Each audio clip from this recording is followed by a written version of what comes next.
You know, the life expectancy difference between the US and Sweden has gone from 2 years to 6 years in the last 70 years. I don't quite think people in the United States realize the difference in the products they consume here versus other parts of the world. And, No, absolutely not. Brits fly over here, and actually we had my barber, my barber Damon, and he flew over here to give me a haircut last week. He said, oh gosh, I don't feel good. He said, I went and got some food here and I really just don't feel good. And he says, every time I come over here, I don't feel good. And me and my team, we used to fly over here before I moved here for a couple of weeks a year to film this show. And whenever we'd fly back, not only would I be much fatter, but we'd all feel a little bit more like sluggish, is the way I'd describe it, from eating the food here.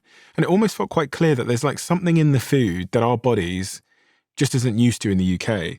And when you look at the toxicity of the United States versus Europe, it's quite clear. I mean, the US currently permits the use of 85 agricultural pesticides that are completely banned in the EU, China, and Brazil.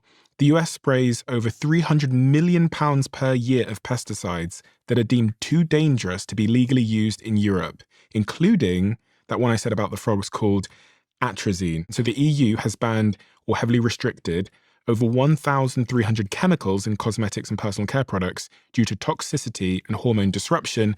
The US and the FDA has banned 11. In terms of food, the US allows potassium bromate, which is a known carcinogen, cancer-causing, used to make fluffy dough bread, and BHA slash BHT, which are preservatives linked to hormone disruption. Both are strictly banned from human consumption in the UK and EU and Canada and China.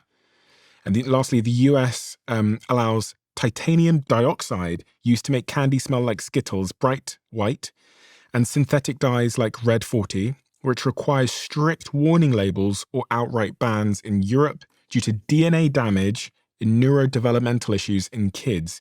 I'll give you one more. A recent US geological survey found that at least 45% of all US tap water is contaminated with PFAs, those forever chemicals we talked about earlier, the very chemicals directly linked to crashing sperm counts and testicular cancer. The US has historically allowed PFAs levels in drinking water, drastically higher than the EU, the European Union, considers safe.